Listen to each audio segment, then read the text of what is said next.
मां कर्म फल हेतुर्भूर्मा ते संगोस्तु अकर्मणि। मतलब मां कर्म फल हेतुर्भू, तुम्हारा कर्म फल पर उद्देश्य नहीं होना चाहिए, वहां ध्यान तुम्हारा नहीं होना चाहिए। कर्म करने का अधिकार तुम्हारा है, फल का अधिकार तुम्हारा नहीं है। फल तुम्हारे हाथ में है ही नहीं, रिजल्ट किसी और के हाथ में है। विद्यार्थी को परीक्षा देनी है, रिजल्ट किसी और के हाथ में है और उसे प्रभावित नहीं किया जा सकता। आप अगर उसे प्रभावित करना चाहते हैं तो अपने कर्म को ठीक कर लो, वो अपने आप प्रभावित हो जाएगा। उसको अगर बदलना चाहते हो तो अपने कर्म को बदलो। भगवान ने फिर यह भी समझाया कि कर्म जो करने हैं वो कैसे करने हैं। तो बताते हैं योगस्थ कुरु कर्माणि संगम त्यक्त्वा धनंजय सिद्धि असिद्धियो समो भूत्वा समत्वम योग उच्यते। जय पराजय और आसक्ति अटैचमेंट जो दुनिया की है उस सब को त्याग कर अपने कर्म में स्थिर होकर मन का समभाव रखकर आप कर्म करने वाले बन जाओ। योगस्थ होकर के कर्म करो। योगस्थ कुरु कर्माणि संगम त्यक्त्वा धनंजयम। आसक्ति और मोह का परित्याग करके तुम अपने कर्म को करो, लेकिन योगस्थ होकर। अब ये बात सोचने वाली है कि योगस्थ होना क्या है। योगस्थ होने का मतलब है, योग कहते हैं जुड़ना, मिलना। किससे? जिससे बिछड़े हुए हो। बिछड़े किससे हैं? अपने आनंद से, अपने प्रेम से, अपने आपे से, अपने आनंद स्वरूप से। अपने आपे में रहकर कर्म करना, ये कह रहे हैं। अपनी होश में रहकर, अपने आनंद में रहकर, अपने प्रेम में रहकर, अपनी करुणा में रहकर। और जब तुम अपने आपे में होते हो तो समझना कि तुम्हारे आपे में होने का मतलब है अपने परमात्मा से जुड़े रहना। जो अपने भगवान से जुड़ा रहकर कर्म करता है उसका कर्म दिव्य कर्म बन जाता है। तो उसमें युद्ध भी करना पड़े तो भी भगवान से जुड़ करके करो। अब भगवान लड़ाई करने के लिए कहेगा क्या? दुष्टता का दलन करके अन्याय से तो क्षत्रिय को लड़ना ही पड़ेगा, वैश्य को अभाव से लड़ना पड़ेगा। लड़ाई तो जारी है, आपके शरीर में लड़ाई चल रही है। इतने सारे वायरस, इतने सारे बैक्टीरिया, इतनी तरह के कीटाणु विषाणु हर पल आपके श्वास के साथ अंदर जाते हैं और आपको बीमार करने की पूरी कोशिश करते हैं। पर आपके फौजी अंदर लगे हुए ना, जैसे आपके देश के प्रहरी जो सीमा पर खड़े हुए हैं, आपको तो पता लगता भी नहीं कि दुश्मन कहां कहां से अंदर घुसने की चेष्टा करता है, लेकिन राइफल लेकर के खड़े हुए वो लोग जो सियाचिन ग्लेशियर के इतने बर्फीले वातावरण के बीच जहां ऑक्सीजन भी नहीं है, वहां पर खड़े होकर जो पहरा दे रहे हैं कि दुश्मन कहीं से भी आपके देश में हमला न कर सके। जो कच्छ के कछार में, जो रेगिस्तान के तपते हुए बालू के अंदर 44 डिग्री तापमान के बीच, रेत की आंधियों के बीच पहरा दे रहे हैं, आपको उनका पता नहीं लगता। उन्हीं के कारण तो आप सुरक्षित बैठे हुए हैं। इसलिए जब आप जय जवान बोलते हैं तो ये ध्यान रख लेना, ये केवल 15 अगस्त और 26 जनवरी को बोलने का समय नहीं होता। कुछ लोग कहते हैं कि दुख में भगवान याद आता है और दुख में ही जवान याद आता है। तो मैं तो एक बार फौजियों के बीच में था, तो मैं वहां कह रहा था कि दुख में भगवान याद आता है तो दुख में जवान भी याद आता है। तो जवान का स्थान भी भगवान से कम नहीं है, क्योंकि उनके कारण हम सुरक्षित हैं। और जो बलिदानी हुए हैं वो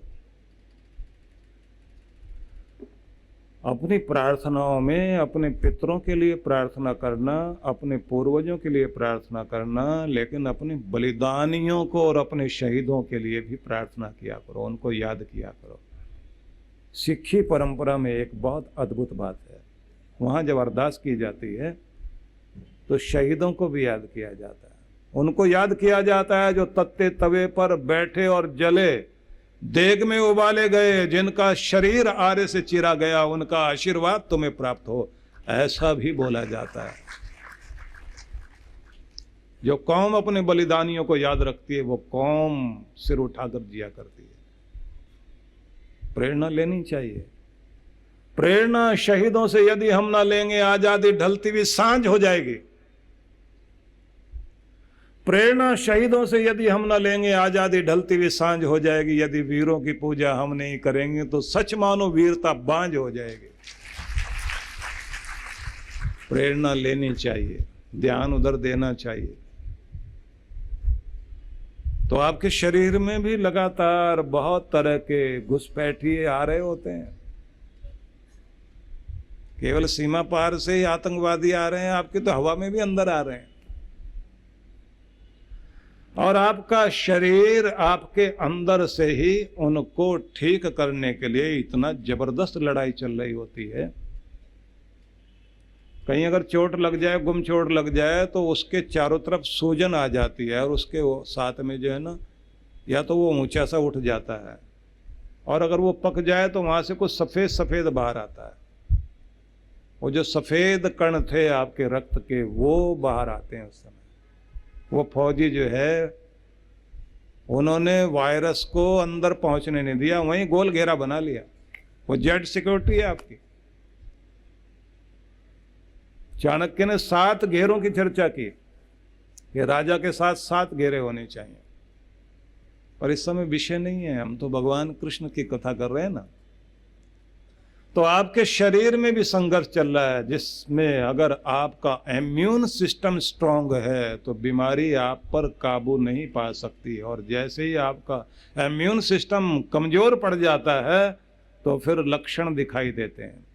सबसे पहले गला खराब होगा, यहाँ डॉक्टर भी यहीं से चेक करता है, ऐसे ऐसे करके देखता है, क्योंकि यहीं गला पकड़ती है ना हर चीज। जो आपका दुश्मन होगा, बुरा आदमी होगा, वो भी गला ही पकड़ता है। जिसने आपसे पैसा लेना उसने गला पकड़ना है। सब गला ही पकड़ते हैं। बीमारी भी आती पहले गला पकड़ती है, और जब यहाँ से थोड़ा थोड़ा कुछ गड़बड़ होने लग जाती है तो उसके बाद में आपका सर भारी होता है, फिर आपको बुखार होना शुरू होता है। आपको मतलब किसी को, आपको नहीं, भगवान न करे आपको ऐसा हो।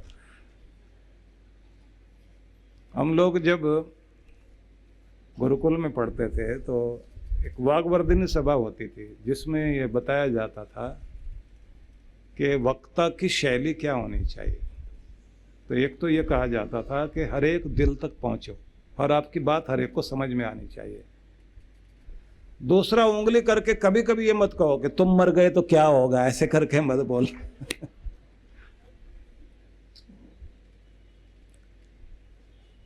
फिर बड़े बड़े चिंतक बुलाए जाते थे जो वो बताया करते थे कि अलग अलग समय में संबोधन देने वाले लोग कैसे कैसे हुए। जब आल्पस पर्वत को पार करने के लिए नेपोलियन अपने फौजियों को प्रेरित कर रहा था तो क्या बोल रहा था। अलेक्जेंडर ने जब अपने फौजियों को साथ लिया और जाकर पूरी दुनिया में अपना विजय का परचम लहराने की भावना से खड़ा हुआ और पहला संबोधन दिया तो कैसे बोला। तो अलग अलग तरह की चीजें बताई जाती थी कि किस तरह से अपनी बात को कहना चाहिए।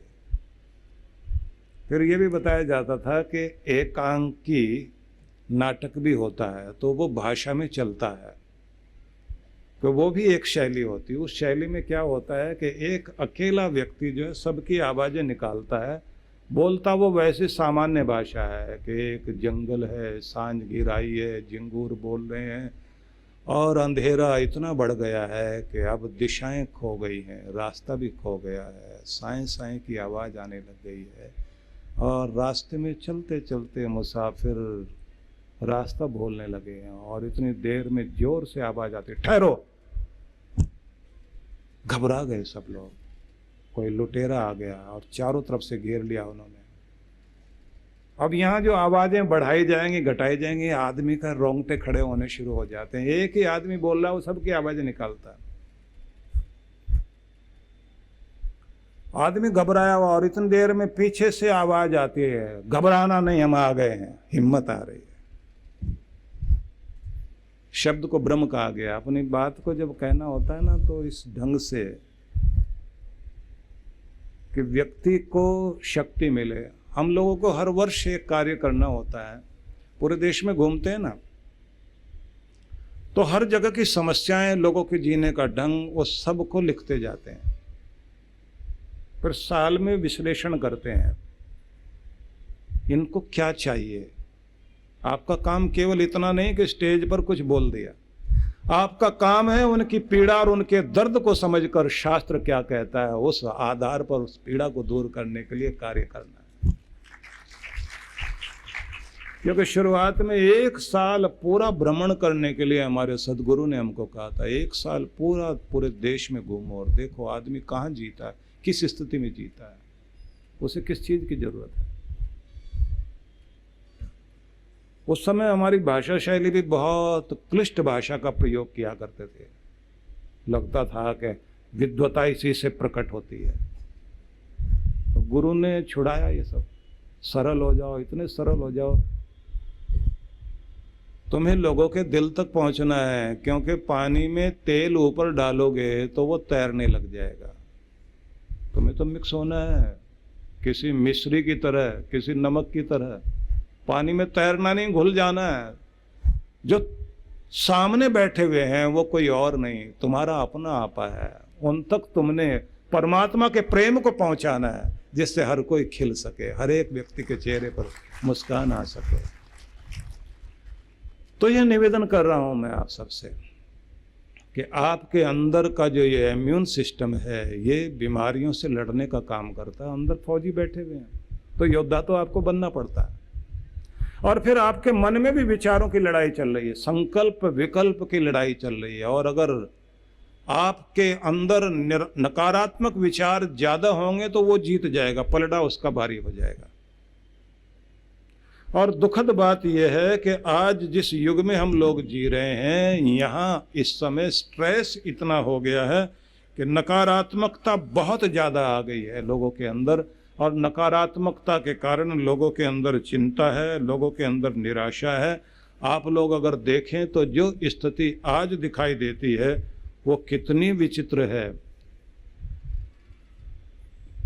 परमात्मा की जो सर्वोच्च कृति है, ये मनुष्य कुमला गया है आज। निराशा बहुत है, डर बहुत है। आवाजें सुनाई देती हैं, हम लोग जगह जगह जाते हैं ना, कोई आकर बोलता है कि बहुत तनाव है, बहुत हताशा है, बहुत चिंता है। कोई बोलता है मैं खुद से बहुत नाराज हूं, मेरा कैरियर दांव पे लगा हुआ, मेरी नौकरी दांव पर लगी हुई है, मेरा सम्मान दांव पे लगा हुआ है।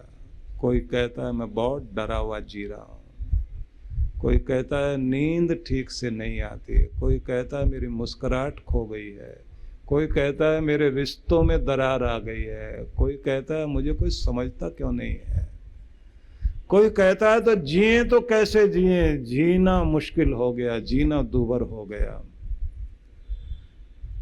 कुछ हैं जो ये कहा करते हैं आकर के ऊब चुका हूं जिंदगी से, भागने को मन करता है कि चलें कहीं और।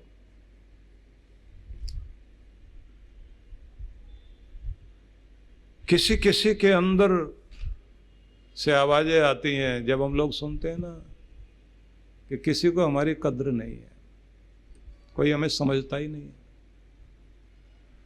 घर में रहते जरूर हैं लेकिन घर काटने को दौड़ता है। कोई बोलता है कि जिस ऑफिस में हम जाते हैं ना, जहाँ काम करते हैं, वहाँ चारों तरफ इतनी राजनीति, इतनी पॉलिटिक्स, इतने षड्यंत्र, ऐसा लगता है कि जैसे अभिमन्यु चक्रव्यूह में घिर गया था, ऐसे घिरे हुए हम लोग। कोई किशोर, कोई युवक पूरा लक्ष्य करने के लिए कहता बहुत दबाव है घर वालों का। वो क्या बनाना चाह रहे हैं हमको? स्कूल में भी दबाव, घर में भी दबाव, खेलने देते ही नहीं। युवक है वो कहता है इतना रिजर्वेशन का दबाव, पढ़ाई लिखाई कर भी ली, नौकरी मिलेगी नहीं मिलेगी। इस युग में है खड़े हुए हम लोग। किसी को लगता है मेरे बुढ़ापे का क्या होगा, बच्चा पढ़ लिख कर नौकरी पर तो लग गया, लेकिन उसकी पत्नी ऐसी आ गई, बस वो अपनी पत्नी की तो सुनता है, हमारी नहीं सुनता। किसी बहू को ये लगता है कि बड़ी मुसीबत है घर में कि सास अपनी चला रही है, और ऐसा ड्रामा करती है, बेटे के सामने ऐसी पिक्चर ला करके खड़ी कर देती है, ऐसा लगता है कि सबके गुनाहगार मैं हूं, मैं यहां आई क्यों। ये आवाजें सुनाई देती हैं हम लोगों को चारों तरफ से। लेकिन ये सारी बात जो सुनाई दे रही है, इसी के बीच में मुझे एक और चीज दिखाई देती है कि जैसे एक बहुत सुंदर सा बरगद का पेड़ 50-100 साल का, इतनी बड़ी बड़ी शाखाएं, इतने प्यारे पत्ते उसके, 50-100 आदमी नीचे बैठ सकते हैं, इतना शरण देने की शक्ति रखने वाला पेड़। और जैसे उसकी जड़ों की तरफ देखते हैं, दिखाई देता है दीमक लगी हुई है। एक दिन लौट कर आए, देखा वो गिरा पड़ा है, तो समझ में क्या आता है कि 100 साल तक जीने वाला ये पेड़ अनेक आंधी तूफानों का सामना करता रहा, कभी गिरा नहीं। आंधियां नहीं गिरा पाई, दीमक ने गिरा दिया।